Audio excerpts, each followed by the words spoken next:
Hey, what's up everybody? Rob Marzullo here, Ram Studio Comics, and today's video is a speed drawing of Blackstone. This will be actually a pinup that will go into book 2. So I figured I would allow you to watch the sketch process of this. This is actually one of 3 videos. I'll actually take this to ink and then color, each time-lapsing it and explaining the process. So here I'm inside Sketchbook Pro, and I'm just, roughing out the initial layout of the character.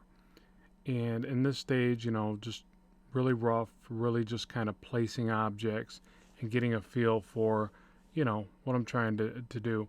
The only thing in my thought process at this point is I want kind of a, leaned over, ominous look into the camera, holding the smoking gun, that type of thing. Now, whether or not I, collage the background with some other characters or just do like a cool alien planet, that's yet to be seen. So I just keep roughing this in, and I want to just show you the process in which I kind of organically reconstruct the line work. That's really the purpose of this one, because I can't stress this enough when I talk about drawing this type of work, that you really just got to let things evolve as you're creating them, and moving your lines around, soft erasing, restructuring the lines, all of that is a really good way to just make sure that you progress forward through your art piece. Like there, I just resized the hand. I moved the hand and the gun off to the side so I could work at it without the distraction of the background. And then I'll just move it back over.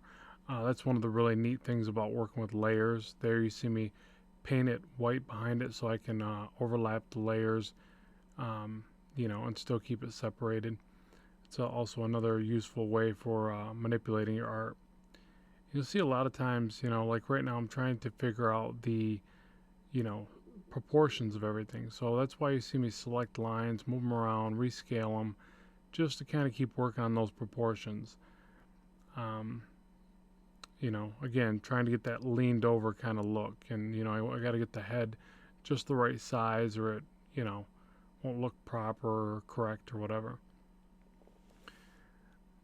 So, this is, a fun way to create your artwork. It's very fluid and easy to digest, It's not so complex where, you keep wanting to start over and give up. I think that's the reason I work this way, because it allows me to always get through a project and not give up halfway through and go, well, that I thought that was a good idea, but it wasn't.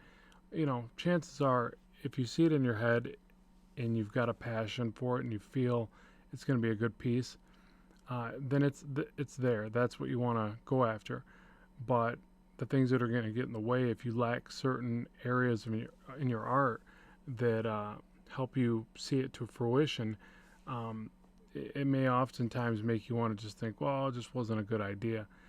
When in all reality, it could just be some lack of, structuring or technique in your artwork. So, you just have to work through it, which can be tough at times. I talk about that in a lot of other videos. It can be tough to be inspired, and, your imagination can get dulled at times, and you have to reinvigorate it with something, something cool and new that just, like for me, it's sci-fi movies and even animated flicks and whatever, or a new Avengers, Superman, whatever, some movie comes out and I'm just like immediately want to get to drawing. So whatever does that for you, even music or whatever gets you the creative juices flowing, we'll say.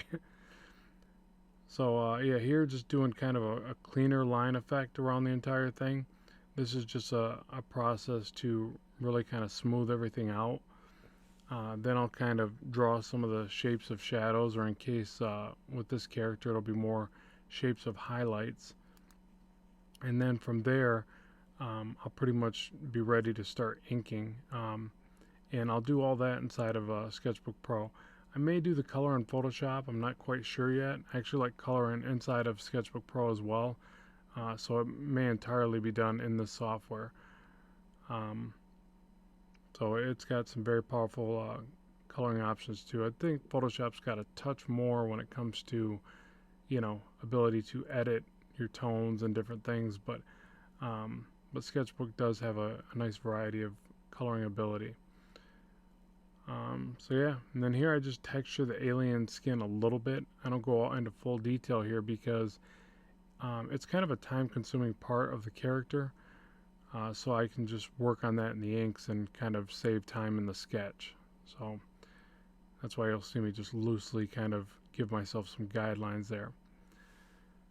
So yeah, so at any rate, I wanted to show you part of this process, and hopefully you get something out of this. And the next stage will be the inking part, and then we'll go from there to color. So stay tuned, and please follow part 2 or watch part 2.